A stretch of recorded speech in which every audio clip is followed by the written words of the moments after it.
नमस्कार विद्यार्थी मित्र मैत्रिणींनो, केसागर पब्लिकेशनच्या केसागर स्पर्धा या युट्यूब चॅनलवरती तुमचं पुन्हा एकदा स्वागत आहे. राज्यसेवा पूर्व परीक्षा 2022 साठी आपण लेक्चर सिरीज घेत आहोत 28व्या सुधारित आवृत्तीमधून. एमपीएससी राज्यसेवा पूर्व परीक्षा पेपर पहिला संपूर्ण तयारी. याच्या आधी पण आपण 2021 साठी 28व्या आवृत्तीमधून लेक्चर सिरीज घेतलेली होती. इथं तुम्हाला 2021 ची अधिकृत आकडेवारी मिळेल. नव्या धर्तीचे वाढत्या काठिण्य पातळीचे प्रश्न मिळतील. प्रिव्हियस इयर क्वेश्चन पेपर आणि त्याचे जे महत्त्वाचे क्वेश्चन आहेत ते पण तुम्हाला मिळतील. 2020 चा क्वेश्चन पेपर तुम्हाला इथं उत्तरासहित मिळत आहे. डेली संध्याकाळी 7 वाजता आपले लेक्चर असतात. पण जर कधी टेक्निकल प्रॉब्लेम आला, नेटवर्कचा वगैरे प्रॉब्लेम आला तर तुम्हाला रेकॉर्डेड लेक्चर मिळून जातात. लाईव्ह लेक्चर असतात आपले. जे विद्यार्थी मित्रमैत्रिणी अजूनही आपल्या चॅनलवरती नाहीयेत तर त्यांना चॅनलवरती आणा. जसा तुम्हाला फायदा होतोय तसा इतरांना पण डेफिनेटली लेक्चर सिरीजचा फायदा होईल. तर पुस्तक कुठून मागवायचं? पुस्तक तुम्ही kesagar.com या वेबसाईट वरून मागवा. इथे तुम्हाला 20% डिस्काउंट मिळत आहे. पण तुम्ही जर कविता 05 हा माझा कोड वापरला तर तुम्हाला एक्स्ट्रा 5% डिस्काउंट मिळेल. तर तुम्ही हा माझा कोड वापरू शकता. हा कोड वापरून तुम्हाला टोटल 25% डिस्काउंट मिळून जाईल. पुस्तकं जास्तीत जास्त 8 दिवसात तुम्हाला मिळून जातात. आता काल एक लेक्चर मी टाकलेलं आहे, बघून घ्या. एमपीएससी वर्णनात्मक आहे 2023 पासून. तर त्याच्यासाठी तुम्हाला संदर्भ ग्रंथ दिलेले आहेत. तो पार्ट 1 आहे. इतर सब्जेक्टचे पण रेफरन्स बुक तुम्हाला मिळून जाते. तर सध्या आपण चालू केलेला आहे इंडियन पॉलिटी. बघूया आपण इंडियन पॉलिटी मध्ये कुठपर्यंत आलो होतो. बघा, कालच्या लेक्चर मध्ये तुम्हाला इंडियन पॉलिटीचे रेफरन्स बुक द्यायचे बाकी होते. आता रेफरन्स बुक म्हटलं तर सर्वात आधी नाव येतं लक्ष्मीकांत सरांचं बुक. अतिशय सुंदर सोप्या भाषेमध्ये आणि जवळजवळ आयोगाचे सगळे क्वेश्चन एकूण कव्हर होतात. पण आता झालंय काय? आता तुम्हाला पुढची 2023 ची एक्झाम आहे, ती एक्झाम वर्णनात्मक द्यायची, बरोबर? तर तुम्हाला आता आयोगाने तसं तर प्रिलियम पासून चेंजेस केलेलेच आहेत. तर गव्हर्नन्स इन इंडिया म्हणून एक पुस्तक आहे. याच्या सोबतच श्रीकांत गोखले सरांनी अनुवाद केलाय. मूळ लेखक आहेत एम लक्ष्मीकांत सर. हेही पुस्तक तुमच्यासाठी इम्पॉर्टंट आहे. प्रिलियम आणि मेन्स आता विचार कसा करायचा? अशी पुस्तकं घ्यायची जी तुम्हाला तुमचं ऑप्शनल आहे, बरोबर, तिथंही तुम्हाला उपयोगी पडतील आणि प्रीला पण तुम्हाला उपयोगी पडतील. तर इंडियन पॉलिटी सोबतच governance in India best book आहे आणि लागतच, हे आपल्याला लक्षात घ्या. त्याच्यानंतर भारतीय प्रशासन, पी.बी. पाटील सरांचं एक पुस्तक आहे, हे पण बेस्ट आहे, प्राध्यापक पी.बी. पाटील सरांचं. ठीक आहे. त्याच्यानंतर भारतीय राज्यघटना आणि राजकारण महाराष्ट्राच्या विशेष संदर्भात, हेही पुस्तक बेस्ट आहे. नवीन अभ्यासक्रमानुसार नवीन एडिशन आहेत सगळ्या पुस्तकांच्या, बघून घ्या. आणि इथं तुम्हाला ही पुस्तकं पुढे तुमच्या ऑप्शनल साठी उपयोगी पडणार, हे मात्र व्यवस्थित लक्षात ठेवा. चला, आपण काल भारतीय राज्यघटना सुरुवात केली होती. प्रस्तावना आपण बघितलेली आहे. भारतीय राज्यघटना तत्वज्ञान वैशिष्ट्ये गाभा आपण बघितलेला आहे. प्रिॲम्बल म्हणजे काय? प्रिॲम्बल बद्दल सगळी माहिती मी तुम्हाला काल दिली होती. त्याच्यानंतर आपण भारतीय राज्यघटनेचं तत्वज्ञान बघितलं.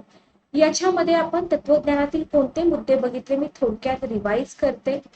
जनतेच्या सामर्थ्यावर विश्वास, समाजवादी तत्वप्रणालीचा स्वीकार.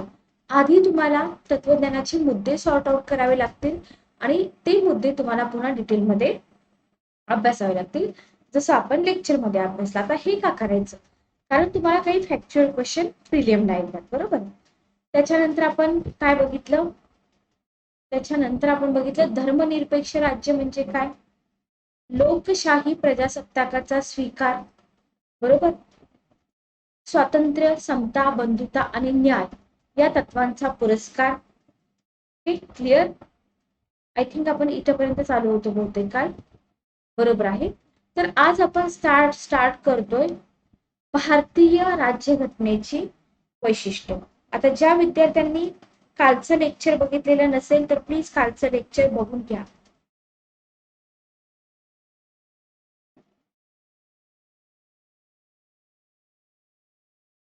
चला तर आपण स्टार्ट करूया. बघा, जर आपण विचार केला, सर्वात महत्वाचं की आपली जी भारताची राज्यघटना आहे, आपली जी भारताची राज्यघटना आहे ती राज्यघटना जगातील लिखित, आता दोन प्रकारच्या घटना असतात बरोबर, आपण इथे लिखित म्हणतो. ओके, लिखित घटनांपैकी सर्वात मोठी प्रदीर्घ अशी घटना आहे. बघा, लिखित घटनांपैकी सर्वात मोठी अशी प्रदीर्घ घटना आहे. ठीक आहे, भारतीय घटना जी आहे ती सर्वसमावेशक, विस्तृत व देशाच्या प्रशासनातील एक महत्वाचा दस्तऐवज. ओके, लक्षात ठेवा. 1949 मध्ये स्वीकारलेल्या घटनेमध्ये काय होतं, एक प्रास्ताविका होती बरोबर. लक्ष द्या इकडं, एक प्रास्ताविका होती, 22 भाग होते हे तुम्हाला विचारलं जातं. सुरुवातीला किती भाग होते, कलम किती होती, 395 कलमे होती बरोबर. शेड्यूल्स किंवा अनुसूची किती होत्या, 8 अनुसूची होत्या. याच्यावरती आयोगाने वारंवार क्वेश्चन विचारलेले आहेत बरोबर. आता 1949 नंतर काय झालं, 1949 नंतर बरेच चेंजेस झाले, विविध घटना दुरुस्त्या करण्यात आल्या आणि घटनेतील विविध भाग वगळण्यात आले, तसेच काही भाग आणि काही कलम घटनेमध्ये जोडण्यात आले. ठीक आहे, ओके, क्लिअर. हे तुम्ही लक्षात ठेवा, याच्यावरती आयोगाचे क्वेश्चन डेफिनेटली येतात, म्हणजे येतातच की सध्या किती आहेत आणि सुरुवातीला किती होते. क्लिअर. आता आपल्याला बघायचं आहे आपल्या राज्यघटनेची वैशिष्ट्ये. आपली घटना वैशिष्ट्यपूर्ण तर आहेच बरोबर. आता इथं पहिलं वैशिष्ट्य, तुम्ही काय करा, आधी वैशिष्ट्यांची लिस्ट बनवा, कारण क्वेश्चन कसा येतो, सिंपल क्वेश्चन तुम्हाला प्रिलिमला विचारला, खालीलपैकी कोणकोणती भारतीय राज्यघटनेची ठळक वैशिष्ट्ये आहेत. पहिला ऑप्शन असेल विस्तृत राज्यघटना, दुसरा असेल लिखित राज्यघटना, तिसरा असेल राज्यघटनेचे विविध सोर्स बरोबर. तर आता बघा, पहिला आहे विस्तृत राज्यघटना. आपल्या घटनेला विस्तृत का म्हटलंय, कारण आपल्या देशाची जी राज्यघटना आहे जगातील विविध देशांच्या घटनांचा अभ्यास करून चांगल्या वैशिष्ट्यांचा समावेश भारताच्या राज्यघटनेमध्ये केला आहे. त्याच्यामुळे काय झालं, जवळजवळ आपण काय म्हणतो 60 देशांच्या घटनांचा अभ्यास आपण केला आणि ज्या काही चांगल्या गोष्टी असतील त्या आपल्या घटनेमध्ये समाविष्ट केल्या. त्याच्यामुळे आपली घटना कशी झाली, विस्तृत झाली बरोबर. किंवा तुम्ही असं म्हणू शकता की देशाची प्रशासन किंवा देशाच्या प्रशासनाचे तपशीलवार विवेचन तुम्हाला आपल्या घटनेमध्ये मिळतं का, मिळतं बरोबर. देशाच्या प्रशासनाचे तपशीलवार विवेचन भारताच्या राज्यघटनेमध्ये आहे. केंद्र व राज्याची एकच सामायिक घटना आहे, त्याच्यामुळे पण घटनेचा विस्तार वाढलाय. तुम्हाला हे पॉइंट लक्षात ठेवावे लागतील. त्याच्यानंतर बघा, भारतीय संघराज्य व्यवस्था बळकट करण्यासाठी केंद्र राज्य संबंधांवर भर दिलाय. कशावरती भर दिलाय, केंद्र राज्य संबंधांवरती भर दिलेला आहे. तपशीलवार आहे, तुम्ही टॉपिक काढून बघा, केंद्र राज्य संबंध किती मोठा टॉपिक आहे बरोबर. त्याच्यामुळे घटना विस्तृत झाली. मूलभूत हक्क, मार्गदर्शक तत्वे, मूलभूत कर्तव्ये याचं विस्तृत स्पष्टीकरण तुम्हाला आपल्या घटनेमध्ये दिसतं. आणि इतर देशाच्या घटनांचा अभ्यास आणि त्या देशातील महत्वाच्या ज्या काही कलम असतील त्याचा अंतर्भाव आपण आपल्या घटनेमध्ये करून घेतलाय. त्याच्यामुळे भारतीय राज्यघटनेचा आकार काय झालेला आहे, वाढलेला आहे. जेवढे पॉइंट मी आता तुम्हाला सांगितले सगळे पॉइंट लक्षात ठेवा. तर बघा, भारतीय राज्यघटना अतिशय विस्तृत आहे, सुरुवातीला 395 कलमे 8 परिशिष्ट क्वेश्चन आलेला आहे. नंतरच्या कालावधीमध्ये काही कलम वगळली तर 70 नवीन कलम घटनेमध्ये टाकली. परिशिष्ट 4 परिशिष्ट समाविष्ट झाली. हे आकडा लक्षात ठेवा.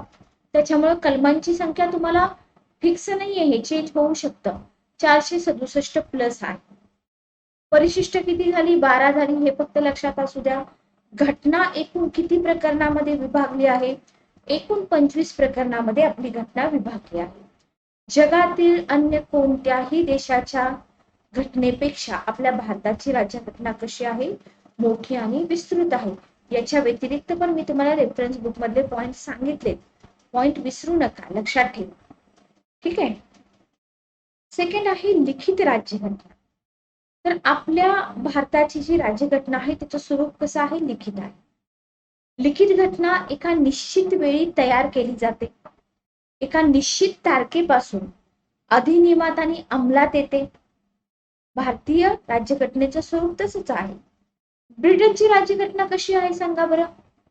जर तुम्हाला कंपॅरेटिव्हली क्वेश्चन विचारलं तर ब्रिटनची राज्यघटना अलिखित आहे का? कमेंट बॉक्स मध्ये मला सांगा. अलिखित आहे का? अलिखित स्वरूपाची आहे, बरोबर. तर आपली राज्यघटना लिखित आहे. शासन व्यवस्थेच्या सर्व मूलभूत तत्वांचा या घटनेमध्ये लिखित स्वरूपात समावेश केलेला आहे. क्लिअर? अमेरिकेच्या राज्यघटनेबरोबर तुलना केली जाते. अमेरिकेच्या राज्यघटनेमध्ये केवळ 7 कलम आहेत. किती आहेत? 7 कलम आहेत. आपल्याकडे किती आहेत? 467 प्लस आहे. ब्रिटनची राज्यघटना, अमेरिकेची राज्यघटना, जपानची राज्यघटना असं तुम्हाला कंपॅरेटिव्हली विचारलं जाऊ शकतं. तिसरा पॉइंट बघा. तिसरा पॉइंट आहे इतर राज्यघटनातील चांगल्या तत्वांचं अनुकरण. म्हणजे राज्यघटनेचे विविध सोर्स आहेत बघा, लक्षात घ्या. राज्यघटनेचे विविध सोर्स आहेत. सुरुवातीला मी तुम्हाला काय सांगितलं की 60 देशांच्या घटनांचा अभ्यास केला, बरोबर. त्यातील महत्वाच्या तरतुदींचा समावेश करून घेण्यात आला. आता इथं तुम्ही भारत सरकार कायदा 1935 पासून जर बघायचं झालं तर भारतीय राज्यघटनेच्या संरचनात्मक आराखडा मांडण्यात आलेला आहे. म्हणजे भारत सरकार कायदा 1935 नुसारच भारताच्या राज्यघटनेचा स्ट्रक्चरल म्हणा किंवा संरचनात्मक आराखडा मांडण्यात आलाय. कारण का? या कायद्यातल्या जवळजवळ 250 तरतुदी स्वीकारण्यात आलेत. ही गोष्ट विसरू नका. घटनेचा जो तात्विक भाग आहे, तात्विक भाग म्हणजे कोणता भाग? लक्षात ठेवा. घटनेचा तात्विक भाग म्हणजे मूलभूत हक्क. मूलभूत हक्क हे आपण अमेरिकेच्या घटनेकडून स्वीकारलंय. जोड्या लावामध्ये सुद्धा तुम्हाला विचारलं जाऊ शकतं. मार्गदर्शक तत्वे आपण आयरिश घटनेकडून स्वीकारले. हा झाला घटनेचा तात्विक भाग.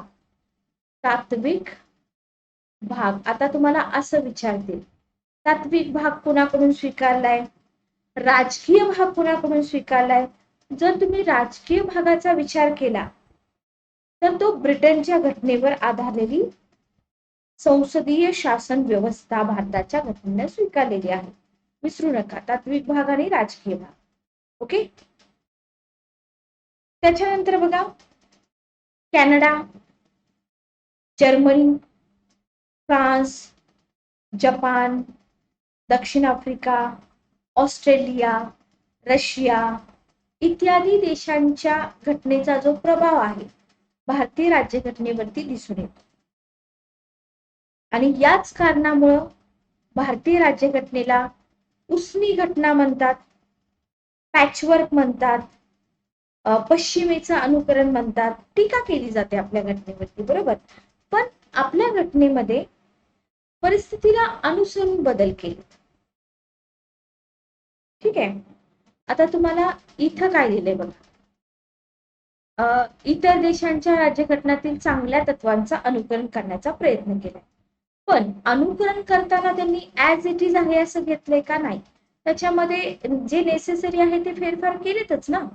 उदाहरणार्थ बघा, इंग्लंडच्या घटनेवरून भारताने अंगीकृत केलेली संसदीय शासन पद्धती. अमेरिका कॅनडा संघराज्यात्मक स्वरूप लक्षात ठेवा, विचारलं जातं. आयरिश घटना मार्गदर्शक तत्व. दक्षिण आफ्रिकेची घटना घटनादुरुस्तीची पद्धत. वायमर प्रजासत्ताक घटनेवर आधारित असलेले राष्ट्रपतींचे आणीबाणीतील अधिकार. एवढंच नाहीये, भरपूर कंटेंट आहे, लक्ष्मीकांत सरांच्या बुक मध्ये मिळून जाईल. आता आपण काय बोललो होतो की भारत सरकार कायदा याच्यामधून 250 तरतुदी घेतली, बरोबर. मग हा मुख्य सोर्स झाला ना भारत सरकार कायदा. मग भारत सरकार कायदा 1935 नुसार काय काय आपण घेतलेलं आहे इथं तर मेन्शन केलेलं नाहीये, पण मी तुम्हाला सांगते, इथं लक्ष द्या.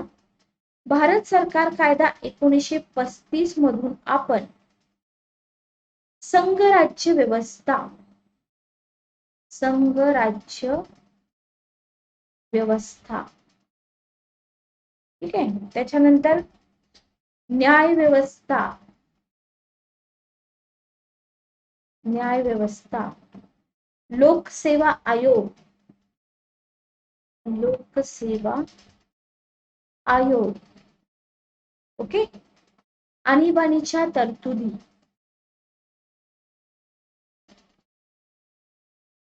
आणीबाणीच्या तरतुदी. अजून काय घेतलंय आपण? राज्यपालांचं पद, राज्यपालाचे पद, ठीक आहे. प्रशासकीय तपशील इत्यादी भाग स्वीकारलाय आपण. म्हणजे तुम्ही असं म्हणू शकता की भारताची राज्यघटना मूलतः 1935च्या कायद्यावर आधारित आहे. क्लिअर? ब्रिटिश राज्यघटनेकडून आपण काय घेतलंय? ब्रिटिश राज्यघटनेकडून आपण काय घेतलेलं आहे?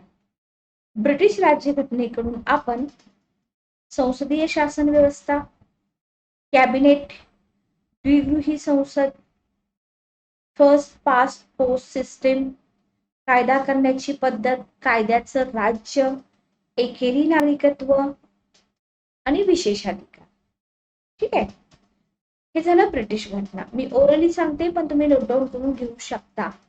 अमेरिकेची राज्यघटना, मूलभूत हक्क, राष्ट्रपती उपराष्ट्रपती, न्याय व्यवस्थेचं स्वातंत्र्य, न्यायिक पुनरावलोकन, बऱ्याच वेळा क्वेश्चन विचारलाय, राष्ट्रपतींवरील महाभियोग, सर्वोच्च न्यायालय उच्च न्यायालयाच्या न्यायाधीशाची पदावरून दूर करण्याची तरतूद.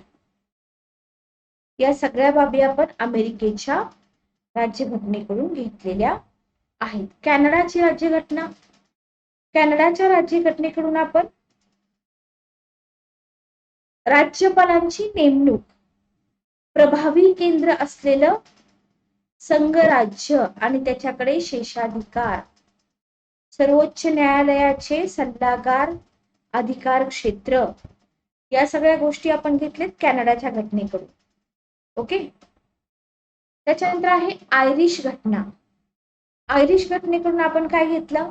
समवर्ती सूची, संयुक्त बैठक, नाही, हे ऑस्ट्रेलियाच्या घटनेकडून घेतले, बरोबर. चला, तर समवर्ती सूची, संयुक्त बैठक, व्यापार वाणिज्य स्वातंत्र्य, या सगळ्या बाबी आपण ऑस्ट्रेलियाच्या घटनेकडून घेतल्या. आयरिश घटनेकडून सर्वात महत्वाचं मार्गदर्शक तत्वे, राष्ट्रपतींची निवडणूक, राज्यसभेतील सदस्यांचं नॉमिनेशन, या सगळ्या बाबी आपण कुठून घेतल्या? आयरिश घटनेवर, ओके. जपानची राज्यघटना, कायद्याने प्रस्थापित पद्धत, बरोबर, कायद्याने प्रस्थापित पद्धत, ठीक आहे. क्लिअर? सोव्हिएत रशियाची घटना, मूलभूत कर्तव्य, प्रास्ताविकातील सामाजिक आर्थिक आणि राजकीय न्यायाचा आदर्श. जर्मनीची वायमर प्रजासत्ताक आहे, आणीबाणीच्या काळातील तरतुदी व मूलभूत हक्कामध्ये होणारा बदल. दक्षिण आफ्रिका, घटना दुरुस्तीची पद्धत, आणि सर्वात महत्वाचं राज्यसभेच्या सदस्यांची निवडणूक. फ्रान्सची राज्यघटना, गणराज्य, प्रास्ताविकेतील स्वातंत्र्य, समता, बंधुता या गोष्टी फ्रान्सच्या घटनेकडून घेतले. क्लिअर? समजलं? तर हा पॉइंट आपला क्लिअर झाला. व्यवस्थित लक्षात ठेवा. पुढचं वैशिष्ट्य आहे जनतेचं सार्वभौमत्व. भारतीय घटनाकारांनी जनतेच्या सार्वभौमत्वाला मान्यता दिली. म्हणजे काय? भारताची जनता हीच देशातील सर्वश्रेष्ठ शक्ती आहे, असा कोणाचा विश्वास होता? घटनाकारांचा विश्वास होता. बरोबर? आणि या विश्वासाचं प्रतिबिंब आपल्याला घटनेत पडलेलं दिसतं. म्हणजे राज्यघटनेनं तुम्हाला क्वेश्चन पण विचारलेला आहे की राज्यघटनेनं देशाची जी अंतिम सत्ता आहे ती कोणाकडे सोपवली? जनतेकडे सोपवलेली आहे. लक्षात ठेवा. म्हणून आपण म्हणतोय जनतेचं सार्वभौमत्व. Okay, clear? त्याच्यानंतर पाचवं वैशिष्ट्य आहे लोकशाही शासन व्यवस्थेचा स्वीकार.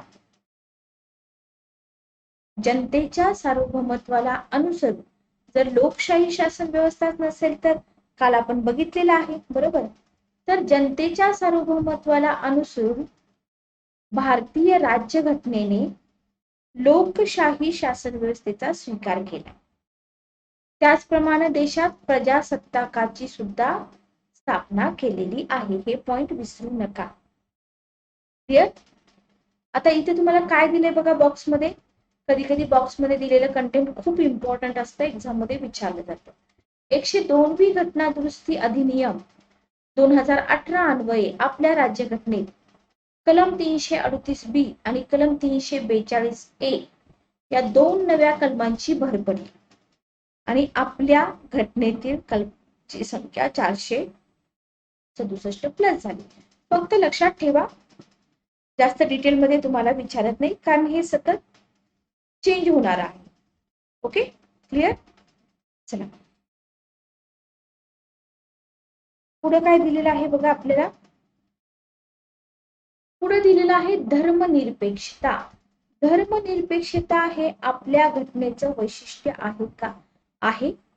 आपल्या भारताच्या राज्यघटनेनं काय केलंय? धर्मनिरपेक्ष राज्याचा स्वीकार केलाय. म्हणजे काल पण आपण बोललो होतो तत्वज्ञानामध्ये की आपल्या भारताचा स्पेसिफिक असा कोणताही एक धर्म नाही. बरोबर? भारतीय नागरिकांना धार्मिक स्वातंत्र्य बहाल केले का? केलेलं आहे. पण त्याच वेळी धर्म ही व्यक्तीची खाजगी बाब राहील. सार्वजनिक जीवनात धर्माचा हस्तक्षेप चालू दिला जाणार नाही, हे सुद्धा स्पष्ट केले. म्हणजे याचा अर्थ असा नाही की धार्मिक स्वातंत्र्य बहाल केले तुम्हाला म्हणून तुम्ही सामाजिक जीवनामध्ये, सार्वजनिक जीवनामध्ये धर्माचा हस्तक्षेप कराल, असं नाही. तुम्हाला स्वातंत्र्य दिलंय पण ती खाजगी बाब राहील. बरोबर? सार्वजनिक जीवनात हस्तक्षेप नाही करू दिला जाणार, हे सुद्धा स्पष्ट केलेलं आहे. 7वा पॉइंट आहे अंशतः परिदृढ अंशतः परिवर्तनीय घटना. आता इथं तुम्हाला कम्पेअर करून विचारलं जातं. राज्यघटनांचं वर्गीकरण केलं जातं परिदृढ घटना आणि परिवर्तनीय घटना. आपली घटना कशी आहे? अमेरिकेच्या घटनेत की परिदृढ नाही, म्हणजे की त्याच्यामध्ये चेंजेस करायला खूप त्रास होईल किंवा इतक्या सहजासहजी तुम्ही चेंजेस करू शकत नाही. आणि इंग्लंडच्या घटने इतकी परिवर्तनीय नाही. इंग्लंडची घटना इतकी परिवर्तनीय आहे की त्याच्यामध्ये एकदम इझिली चेंजेस करू शकतात किंवा होऊ शकतात. पण आपल्या घटनेचं तसं नाहीये. आपली घटना थोडीशी परिदृढ आहे, थोडीशी परिवर्तनीय आहे. म्हणजे याचा अर्थ काय की आपल्या घटनेमध्ये काही बदल सहजासहजी होऊ शकतात पण काही बदल इतक्या सहजासहजी होत नाहीत. याला म्हटलंय अंशतः परिदृढ आणि अंशतः परिवर्तनीय याचा संगम आहे. ठीक आहे, क्लिअर? त्याच्यानंतर आहे संघराज्य पद्धतीचा अवलंब. याला तुम्ही संघराज्य व्यवस्था म्हणू शकता. तर भारतीय राज्यघटनेनं काय केलंय? संघराज्य व्यवस्था स्वीकारली. म्हणजे तुम्ही म्हणू शकता की संघराज्य व्यवस्थेची वैशिष्ट्ये आपल्या घटनेमध्ये आढळतात. केंद्र व घटक राज्य सरकारांचं अस्तित्व, अधिकारांची विभागणी, घटनेची स्वच्छता, घटनेची ताठरता, स्वतंत्र न्याय व्यवस्था, द्विगृही कायदे मंडळ इत्यादी, ही सगळी संघराज्य व्यवस्था आहे. लक्षात येते का बघा? बरोबर. आपण आपल्या घटनेवरती टीका केली जाते की भारतीय संघराज्य एकात्मतेकडे झुकलेलं आहे किंवा गैरसंघात्मक आहे किंवा एकात्मक वैशिष्ट्ये खूप जास्त दिसतात, प्रभावी केंद्र शासन आहे, एकच घटना आहे, एकेरी नागरिकत्व आहे. बरोबर. अखिल भारतीय सेवा म्हणून म्हणजे तुम्हाला क्वेश्चन काय विचारला जाऊ शकतो की भारताच्या राज्यघटनेला अर्ध संघराज्य म्हटलंय केसी विवर यांनी, वाटाघाटीचं संघराज्य म्हटलंय मॉरिस जोन्स यांनी. जोड्या लावमध्ये विचारतात क्वेश्चन, लक्ष द्या. सहकारी संघराज्य म्हटलंय ऑस्टिन यांनी, केंद्रीकरणाची प्रवृत्ती म्हटलंय आयवर जेनिंग्स यांनी. तर हे सगळं का म्हटलंय? कारण का आपल्या घटनेमध्ये गैरसंघात्मक एकेरी वैशिष्ट्य आढळतात, एकात्मक वैशिष्ट्य आढळतात, एकच घटना आहे, एकेरी नागरिकत्व आहे, एकात्मिक न्याय व्यवस्था आहे, अखिल भारतीय सेवा आहे. त्याच्यामुळे आपल्या घटनेला काय म्हटलंय? वाटाघाटीचं संघराज्य, अर्ध संघराज्य किंवा एकात्मतेकडे झुकलेलं संघराज्य. क्लिअर? तर भारतीय घटनेचा सांगाडा जरी संघराज्यात्मक असला तरी तिचा आत्मा एकात्म स्वरूपाचा आहे असं म्हटलं जात. Okay, clear? त्याच्यानंतर हे संघराज्य पद्धती आणि संसदीय शासन पद्धती इम्पॉर्टंट आहे बरं का. संसदीय शासन पद्धती बघा, भारतानं काय केलंय? संसदीय शासन पद्धतीचा स्वीकार केलाय. कोणाच्या घटनेवरून? ब्रिटनच्या घटनेवर. बरोबर. अध्यक्षीय शासन व्यवस्थेत कायदे मंडळ आणि कार्यकारी मंडळ कसं असतं? पूर्णपणे विभक्त असतं, लक्षात घ्या. मग संसदीय मध्ये कसं असतं? त्यांच्यामध्ये समन्वय आणि सहकार्य असतो. संसदीय शासन व्यवस्थेमध्ये मंत्रिमंडळाची निवड कायदे मंडळाच्या सदस्यांकडून केली जाते व मंत्रिमंडळ म्हणजे कार्यकारी मंडळ हे कायदे मंडळाला जबाबदार असते. लक्षात येते का बघा? राष्ट्रपती कसे असतात? नामधारी प्रमुख असतात. नामधारी कार्यकारी प्रमुख म्हणा. तर शासक प्रमुख हे वास्तव कार्यकारी प्रमुख असतात. Okay, clear? तर बघा, शासन पद्धती आहे संसदीय. ब्रिटिश शासनाचा वारसा मानला जातो. मंत्रिमंडळ संसदेला जबाबदार असणं हे संसदीय पद्धतीचं प्रमुख वैशिष्ट्य आहे. समजलं का बघा? म्हणून संसदीय शासन व्यवस्थेला एक जबाबदार शासन व्यवस्था किंवा कॅबिनेट शासन व्यवस्था म्हटलं जातं. याच्यामध्ये पंतप्रधानांची भूमिका महत्वाची असते. म्हणून इथं संसदीय शासन पद्धतीला पंतप्रधान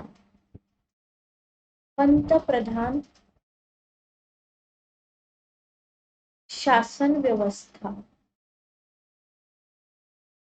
असं पण म्हटलं जातं. आता लक्षात घ्या, आपल्या भारताची संसदीय शासन व्यवस्था आणि ब्रिटनची संसदीय शासन व्यवस्था याच्यामध्ये फरक आहे ना? मूलभूत फरक आहे. ब्रिटिश पार्लमेंट प्रमाणे भारतीय संसद सार्वभौम संस्था नाही. भारतीय राज्य संस्था ही एक गणराज्य आहे. ब्रिटिश राज्य संस्था ही एक राजेशाही आहे. हे डिफरन्स तुम्हाला माहित पाहिजे. का माहित पाहिजेत? एक्झाम मध्ये विचारले जातात. बरोबर, क्लिअर? चला पुढे बघा, मूलभूत हक्कांचा समावेश. आपल्या राज्यघटनेत नागरिकांच्या मूलभूत हक्कांचा समावेश केलेला आहे. बरोबर. किती प्रकारचे हक्क दिलेत? 6 प्रकारचे मूलभूत हक्क. त्यांच्या रक्षणाची हमी पण दिलेली आहे. ओके,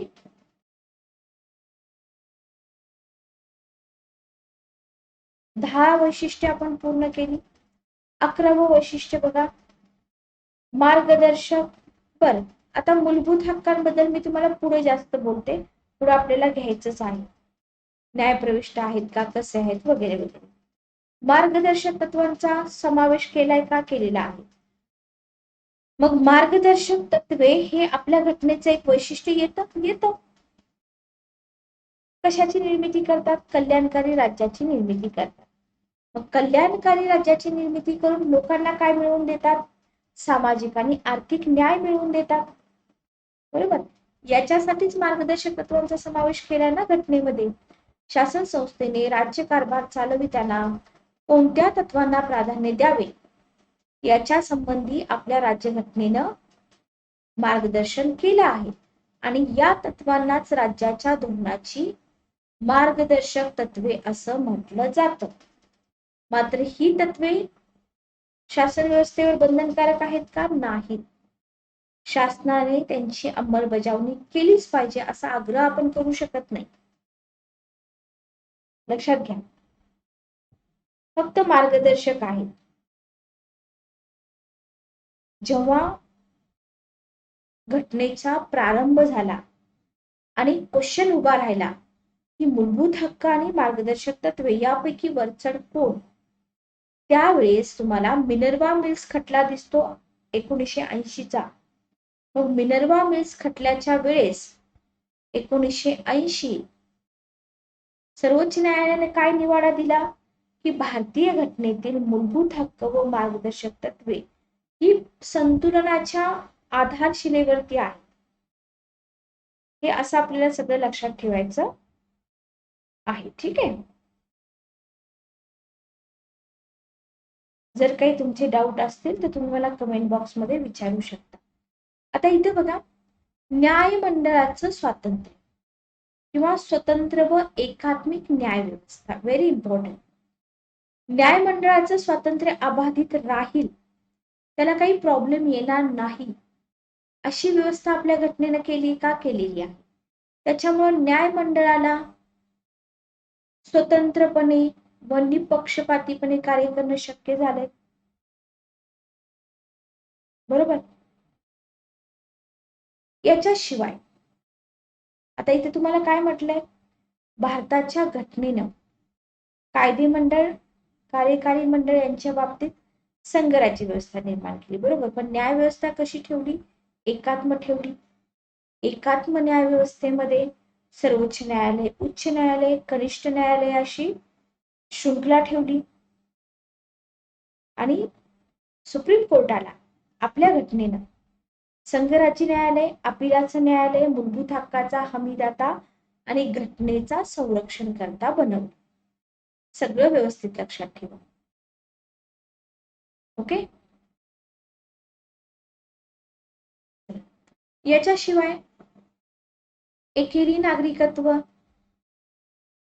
न्यायालयीन पुनरावलोकनाची तरतूद, मूलभूत कर्तव्यांचा समावेश, मागासलेल्या घटकांना विशेष सवलती, घटनेची सर्वोच्चता यांसारख्या आणखी काही गोष्टींचाही भारतीय राज्यघटनेच्या वैशिष्ट्यात अंतर्भाव केला जातो. भारतीय घटनाकारांनी ही राज्यघटना परिपूर्ण बनवण्याचा कसा प्रयत्न केलाय हे सगळं आपल्याला ही जी वरती वैशिष्ट्ये दिलीत ना, या सगळ्या वैशिष्ट्यावरनं दिसून येतं. ओके. भारतीय राज्यघटनेमध्ये मूलभूत हक्क व राज्य धोरणाची मार्गदर्शक तत्वे यांचा करण्यात आलेला समावेश हे महत्वाचं वैशिष्ट्य मानलं. म्हणजे आधुनिक काळात अनेक देशांच्या राज्यघटना मूलभूत हक्कांचा घटनेत समावेश करण्यात आलेला आपल्याला दिसून येतो. नागरिकांच्या मूलभूत हक्कांचा घटनेत समावेश केल्यामुळे होतं काय? त्यांना घटनात्मक संरक्षण मिळतं. त्याच्यामुळे नागरिकांच्या स्वातंत्र्याचं रक्षण होतं. त्यांना आपल्या व्यक्तिमत्वाचा विकास करून घेणं शक्य होतं. व्यक्ती स्वातंत्र्याचा संबंध कुठे येतो? लोकशाहीशी येतो. त्याच्यामुळं लोकशाही व्यवस्थेच्या रक्षणासाठी मूलभूत हक्कांचा घटनेमध्ये समावेश असणं आवश्यक आहे. आधी कसं होतं? आधी तुम्ही खूप छोटे छोटे फॅक्च्युअल क्वेश्चन विचारले जात होते, पण आता तसं नाहीये. आता तुम्हाला कॉन्सेप्ट क्लिअर पाहिजे. ओके. कॉन्सेप्ट वरती आधारितच क्वेश्चन तुम्हाला आता विचार जा. आता इथं तुम्हाला आणखी एक वैशिष्ट्य राहिले, आणीबाणीविषयक तरतुदी हे सुद्धा आपल्या घटनेचं वैशिष्ट्य आहे. एकेरी नागरिकत्व तर सांगितलेलंच आहे. सार्वत्रिक प्रौढ मतदान पद्धती पण आहे. त्याच्यानंतर काय राहिलंय बघा, सार्वत्रिक प्रौढ मतदान पद्धतीबद्दल मी सांगते.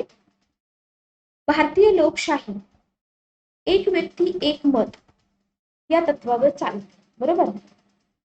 कोणत्या कलमामध्ये विचारलं जातं, कलम 326. कलम 326 मध्ये सार्वत्रिक प्रौढ मतदानाच्या व्यवस्थेची तरतूद आहे. Very very important.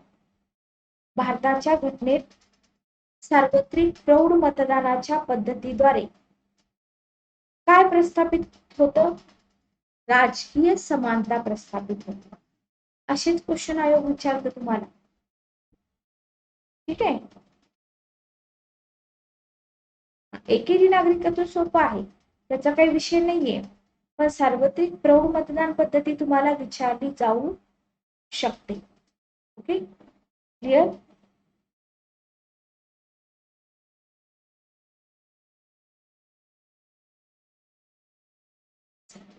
तर ही झाली भारताच्या राज्यघटनेची वैशिष्ट्य. त्याच्यानंतर आपल्याला बघायचं आहे मूलभूत हक्क. इथपर्यंत जर कोणाला काही अडचणी असतील, डाऊट असतील, तर तुम्ही काय करा, तुम्ही मला डायरेक्ट कमेंट बॉक्स मध्ये क्वेश्चन विचारू शकता, ठीक आहे. मूलभूत हक्क म्हणजे काय, बरोबर.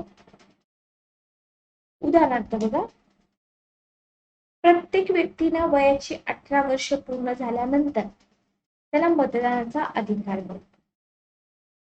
आपल्याला भारताचा नागरिक म्हणून भारतामध्ये कुठेही मुक्तपणे संचार करण्याचा अधिकार आहे. मग हे जे हक्क आहेत, हे जे अधिकार आहेत, आपल्याला मिळाले कसे, बरोबर. हक्क म्हणजे माणूस व नागरिक या नात्याने केलेल्या न्याय मागण्या आणि अधिकार. हक्कामुळे काय होतं, शासनाची सत्ता मर्यादित होते. आपण म्हणतो की लोकशाही शासन व्यवस्थेत नागरिकांना हक्क दिलं जाणं आणि शासनाकडून अशा हक्काचं रक्षण होणं महत्वाचं असतं. जे लोकशाही देश आहेत, लोकशाही देशामध्ये व्यक्तींना काही मूलभूत हक्क प्रदान केले जातात, बरोबर. संरक्षण कोण करते, मग त्यांचं न्याय व्यवस्था करते. आता जर तुम्ही फ्रेंचच्या राज्यक्रांतीबद्दल बघितलं, तर फ्रेंचच्या राज्यक्रांतीने मानवी हक्काची सनद जाहीर करून स्वातंत्र्य, समता, बंधुता ही महत्वाची मूल्ये जगाला दिली, बरोबर. अमेरिकन संविधानात घटना दुरुस्ती करून बिल ऑफ राईट्स या नावाने नागरिकांच्या मूलभूत हक्कांचा समावेश करण्यात आला. ओके. 10 डिसेंबर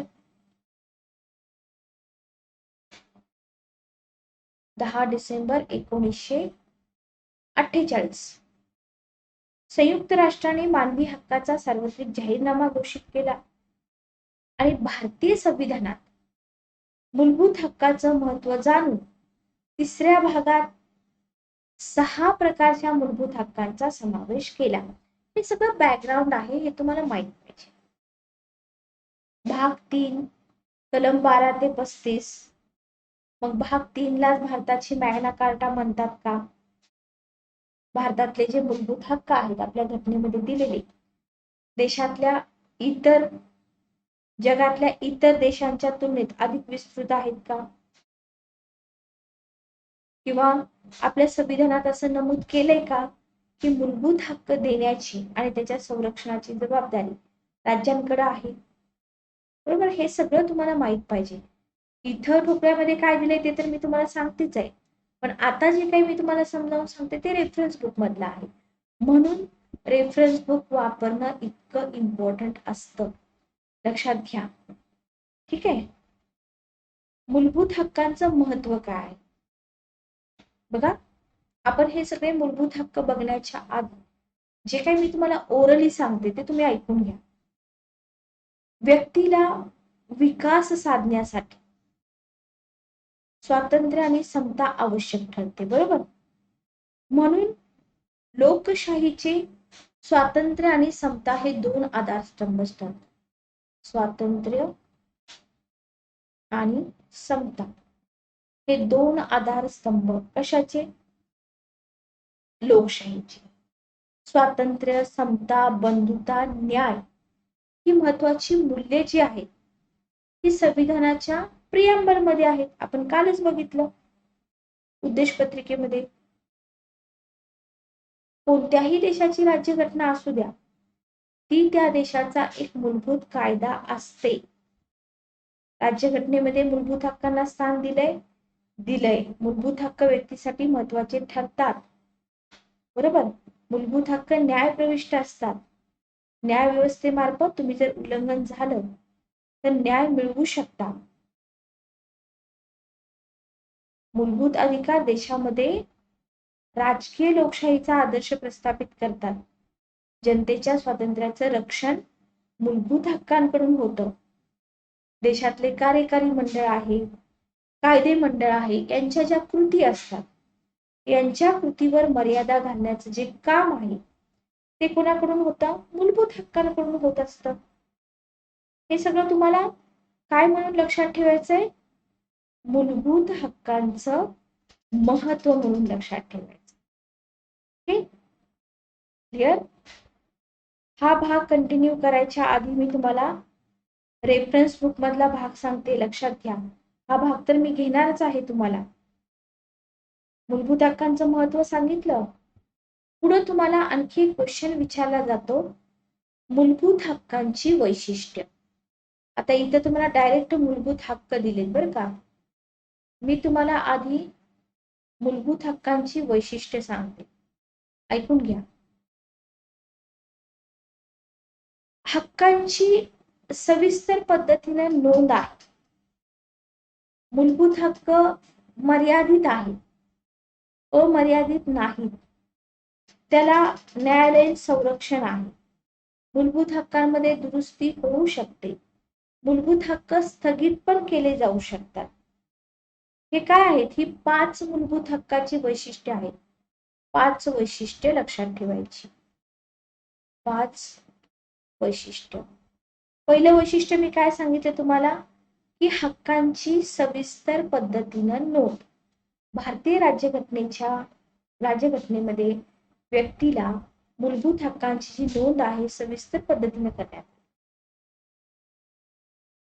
स्वातंत्र्याच्या काळामध्ये नागरिकांना देण्यात येणारी 6 प्रकारची स्वातंत्र्य आणि कलम 32 मध्ये हक्कांच्या संरक्षणासाठी देण्यात येणाऱ्या 5 वेगवेगळ्या आदेशांची माहिती.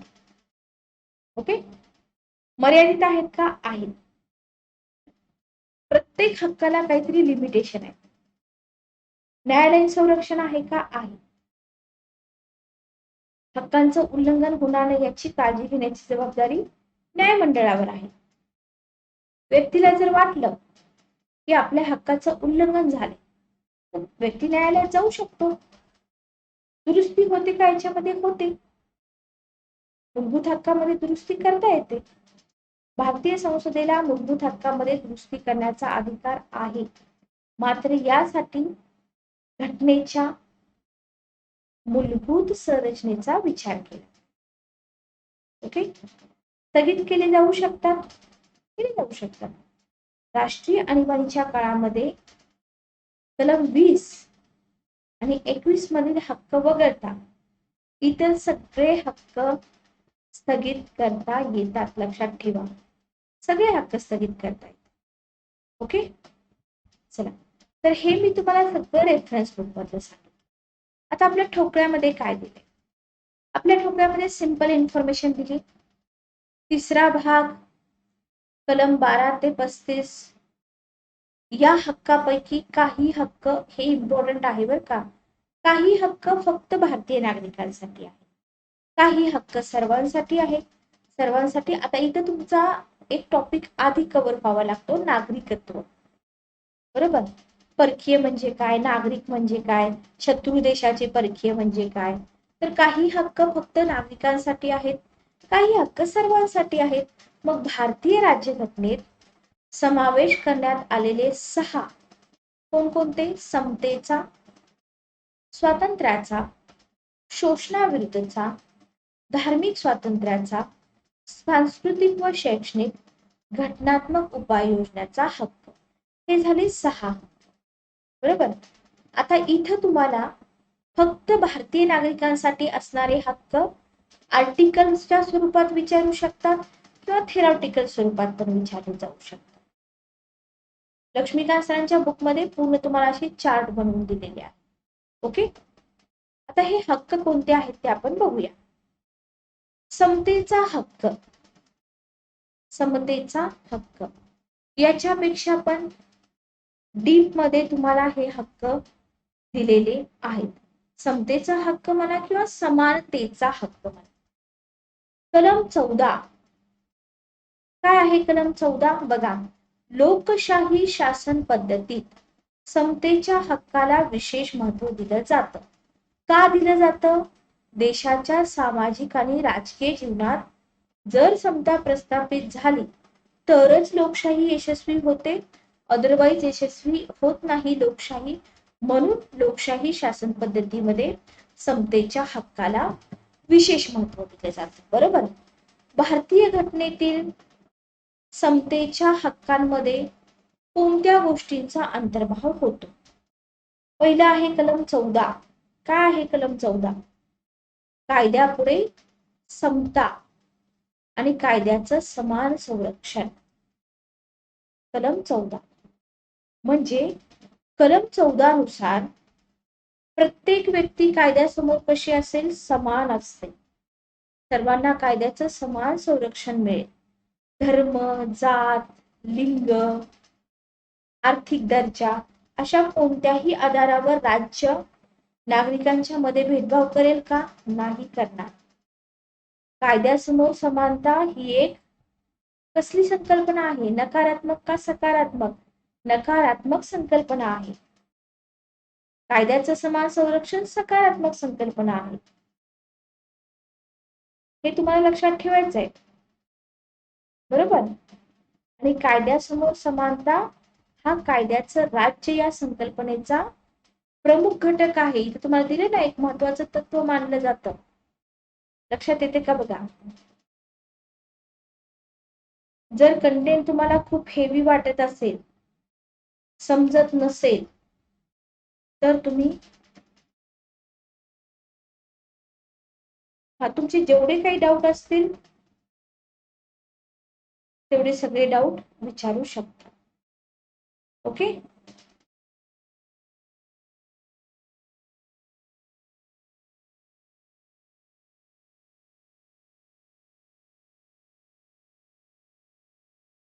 जितके तुम्ही डाऊट विचाराल तितकी तुम्हाला इन्फॉर्मेशन जास्त मिळेल.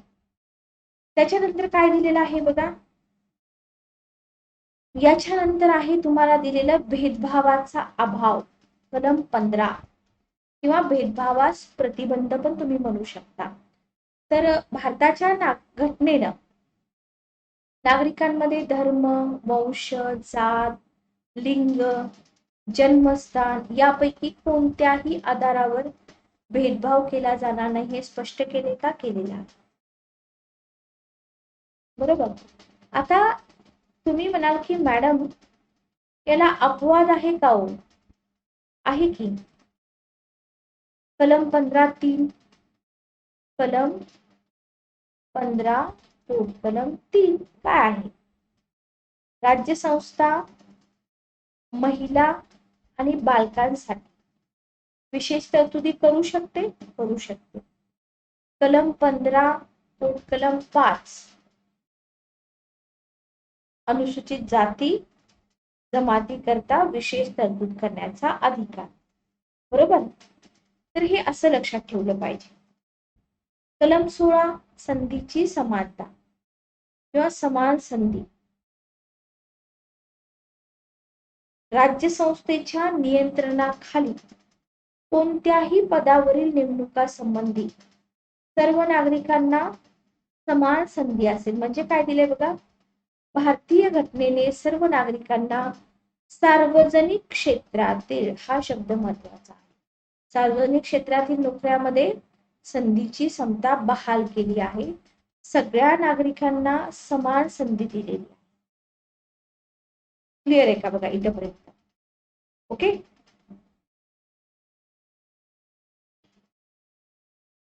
त्याच्यानंतर आहे कलम 17. क्वेश्चन विचारला होता राज्यसभेलाच, अस्पृश्यतेवर बंदी किंवा अस्पृश्यता प्रथेस बंदी. कलम 17 नुसार अस्पृश्यता नष्ट केली. कोणत्याही स्वरूपातील आचरण हे निषिद्ध मानले. भारताच्या संसदेने काय केलं? नागरी हक्क संरक्षण अधिनियम 1955 संमत केला आणि अस्पृश्यता पाळणं हा कसला गुन्हा आहे?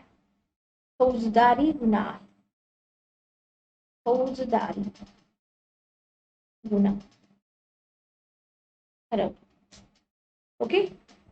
म्हणजे भारतीय समाजातील अस्पृश्यतेची प्रथा हे समतेमध्ये अडसर ठरते. कोणत्याही स्वरूपातील अस्पृश्यता पाळायची नाही. कलम 18. कलम 18 आहे पदव्या समाप्ती किंवा पदव्या देण्यास बंदी. आता इथं बघा, भारताच्या संविधानानं भेदभाव निर्माण करणाऱ्या पदव्या किंवा किताब नष्ट केले. बरोबर.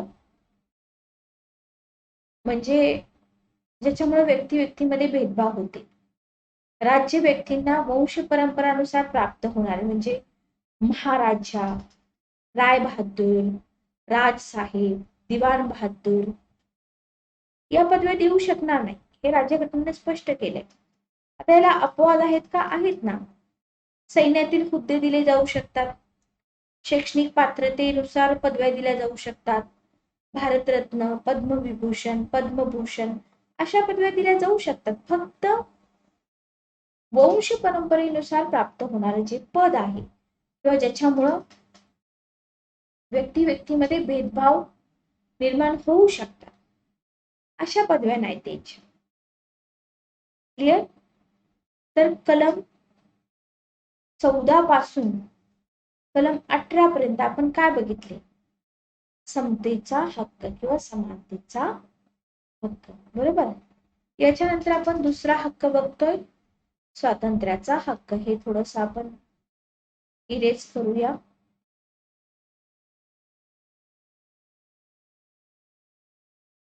बघा, स्वातंत्र्याचा हक्क, कलम 19. स्वातंत्र्य लोकशाहीचा आत्मा असतो. बरोबर. स्वातंत्र्य आणि समता परस्परांवर अवलंबून पण असतात. ओके. भारताच्या राज्यघटनेमध्ये भारतीय नागरिकाला सुरुवातीला 7 प्रकारची स्वातंत्र्य होती. क्वेश्चन विचारला जातो. मग 78 मध्ये काय झालं? 1978 44वी घटना दुरुस्ती. संपत्ती संपादन करणं, धारण करणं, संपत्तीची विल्हेवाट लावणं या प्रकारचं स्वातंत्र्य वगळण्यात आलं. बरोबर. किती राहिली? 6 स्वातंत्र्य राहिली. 6 स्वातंत्र्य कोणती? एक्झाम मध्ये विचारली जातात. पहिलं स्वातंत्र्य आहे भाषण. इथे बघा, भाषण. आणि इथे फक्त घटना दुरुस्ती लक्षात ठेवा, इथे तुम्हाला 44च्या ठिकाणी 42 दिलं जाऊ शकतं. पहिलं स्वातंत्र्य आहे भाषण आणि अभिव्यक्ती स्वातंत्र्य. दुसरं आहे शांततामयरित्या शस्त्र न बाळगता एकत्र जमण्याचं स्वातंत्र्य. तिसरं आहे संघ म्हणजे असोसिएशन किंवा संघटना किंवा सहकारी संस्था स्थापन करण्याचं स्वातंत्र्य. चौथं आहे भारताच्या प्रदेशात सर्वत्र मोकळेपणाने संचार करण्याचं स्वातंत्र्य. पाचवं आहे भारतीय प्रदेशात कुठेही राहण्याचं, कायम वास्तव करण्याचं स्वातंत्र्य. 6वं आहे कोणताही व्यवसाय, रोजगार, व्यापार धंदा करण्याचं स्वातंत्र्य. तर टोटल ही 6 स्वातंत्र्य. पण सुरुवातीपासून 6 होती का? नाही. सुरुवातीला 7 होती. एक स्वातंत्र्य वगळलं 1978 44वी घटना दुरुस्ती. Okay, clear? बघा, आता तुम्ही म्हणाल की मॅडम इथं तुम्हाला भाषण आणि अभिव्यक्ती स्वातंत्र्यामध्ये खूप काही शिकायचं आहे. म्हणजे याला प्रत्येक ठिकाणी काहीतरी अपवाद आहेत बघा, ते मी तुम्हाला पुढे सांगेल. पण कलम 19 नंतर आपण डायरेक्ट बघूया की व्यक्तीला मिळालेल्या वरील स्वातंत्र्याचं रक्षण करण्यासाठी तरतुदी आहेत का घटनेमध्ये? आहेत. म्हणजे व्यक्ती स्वातंत्र्यावर वाजवी निर्बंध घालण्याचा अधिकार घटनेनं कुणाला दिलाय? राज्याला दिलाय. याला इम्पॉर्टंट करा. का घातले जातात आधी निर्बंध? सार्वजनिक हिताच्या दृष्टीने काही वेळा असं निर्बंध घालणं आवश्यक ठरतं. बरोबर? ही 6 स्वातंत्र्य तुम्हाला एक्सप्लेन करून दिली जातील. तोपर्यंत आपण पुढचे आर्टिकल बघूया. कलम 20 काय आहे बघा. कलम 20 वरती बऱ्याच वेळा आयोगाने डिटेलमध्ये क्वेश्चन विचारले बरं का. लक्ष्मीकांत सरांच्या बुकमध्ये फार छान दिलंय हे. गुन्ह्याबद्दल दोषी ठरविण्यासंबंधी संरक्षण. कलम 20 म्हणजे बघा, ज्या कायद्याचा भंग करणे गुन्हा ठरतो आणि असा गुन्हा केल्याशिवाय कोणालाही अटक करता येते. म्हणजे जोपर्यंत तुम्ही गुन्हा करत नाही तोपर्यंत तुम्हाला अटक नाही करता येणार. आणि जो गुन्हा तुम्ही केलाय त्या गुन्ह्याबाबत कायद्यामध्ये जी शिक्षा आहे तीच शिक्षा दिली पाहिजे, वेगळी शिक्षा नाही दिली पाहिजे. त्याच्यापेक्षा अधिक शिक्षा देता येते का? नाही देता येत. किंवा एकाच गुन्ह्याबद्दल एकापेक्षा अधिक वेळा खटला भरता येतो का? नाही भरता येत. डबल शिक्षा देता येते का? नाही देता येत. ज्याच्यावर एखाद्या गुन्ह्याचा आरोप आहे अशा आरोपीला स्वतः विरुद्ध साक्षीदार करता येतं का? नाही करता येत. हे सगळं कलम 20 मध्ये आहे. म्हणजे शिक्षेपासून संरक्षण प्रदान केले. बरोबर? लक्षात ठेवा. इथं तुम्हाला दिले बघा, 7 संख्या होती, 78 हे स्वातंत्र्य काढून घेतले. हे मी तुम्हाला पण सांगितले. त्याच्यानंतर आहे कलम 21, जीवित व व्यक्तिगत स्वातंत्र्य यांचं संरक्षण. बरोबर? तर कायद्याने विहित केलेल्या पद्धतीशिवाय किंवा कायद्याने प्रस्थापित कार्यपद्धतीशिवाय एखाद्या सक्षम न्यायालयात गुन्हा सिद्ध झाल्याशिवाय, इतर कायदेशीर तरतुदींची पूर्तता झाल्याशिवाय कोणत्याही व्यक्तीला तिच्या जीवितापासून आणि स्वातंत्र्यापासून वंचित ठेवता येत नाही. म्हणजे काय व्हावं लागतं? गुन्हा सिद्ध व्हावा लागतो, कायदेशीर तरतुदींची पूर्तता व्हावी लागते, तर तुम्ही त्या व्यक्तीला जीवितापासून, व्यक्ती स्वातंत्र्यापासून वंचित ठेवू शकता. अदरवाईज नाही ठेवू शकत. ठीक आहे. पुढचा कलम आहे कलम 22, अटकेपासून व तुरुंगात डांबून ठेवण्यापासून संरक्षण. याला आपण अटक आणि स्थानबद्धतेचं कलम म्हणतो. बरोबर? स्थानबद्धता कशी असते? 2 प्रकारची असते. शिक्षा म्हणून केलेली स्थानबद्धता आणि प्रतिबंधात्मक स्थानबद्धता. प्रतिबंधात्मक स्थानबद्धता केवळ संशयावरून केलेली असते, आगाऊ सावधगिरी म्हणू शकता तुम्ही याला. आणि जी प्रतिबंधात्मक स्थानबद्धता भविष्यात गुन्हा करण्यापासून रोखणे या उद्देशाने केली असते. बरोबर? म्हणजे बघा, कोणत्याही व्यक्तीला अटकेची कारण सांगितल्याशिवाय कस्टडी डांबून ठेवता येतं का? नाही. त्या व्यक्तीला जर वकिलाचा सल्ला घ्यायचा असेल तर तुम्ही अडवू शकता का? नाही. त्याला सल्ला घेऊ द्यावा लागतो. अटक केलीये, अटक केल्यापासून 24 तासांच्या आत त्या व्यक्तीला जवळच्या दंडाधिकाऱ्यापुढे हजर करावं लागतं आणि दंडाधिकाऱ्यांच्या आदेशाशिवाय 24 तासांपेक्षा अधिक काळ डांबून ठेवता येणार नाही. ओके. त्याच्यानंतर आहे शोषणाविरुद्धचा हक्क. कलम 23-24. शोषणाविरुद्धच्या हक्काद्वारे घटनेतील 23व्या कलमानुसार देवदासी प्रथा वगैरे होत्या की नाही पहिल्या, अनिष्ट प्रथा. तर माणसांचा क्रय विक्रय, वेठ बिगारी, सक्तीनं काम करून घेणं, 24व्या कलमानुसार 14 वर्षाखालची जी मुलं आहेत त्यांना कारखाने, खाणी किंवा अन्य जोखमीच्या ठिकाणी कामावर ठेवण्यास मनाई करण्यात आली. पण याला अपवाद पण आहेत बरं का. डिटेलमध्ये जर बघितलं तर प्रत्येक कलमाला इथं अपवाद आहे. ओके. उदाहरणार्थ राज्य सार्वजनिक हितासाठी काही कामं करण्याविषयी लोकांवर सक्ती करू शकतं का? करू शकतं. लक्षात घ्या. ओके. क्लिअर. चला तर बघा, इथपर्यंत आपण मूलभूत हक्कांचा भाग बघितलेला आहे. पुढचा जो आपला भाग राहिलेला आहे तो आपण नेक्स्ट लेक्चर मध्ये बघूया. तर लेक्चर कसं वाटलं कमेंट करून मला नक्की सांगा. जर लेक्चर आवडलं असेल तर लेक्चरला लाईक करा.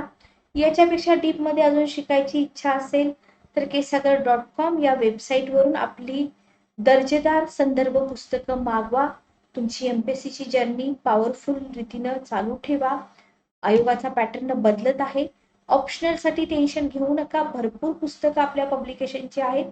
तर भेटूया संध्याकाळी 7 वाजता. Good night. Take care.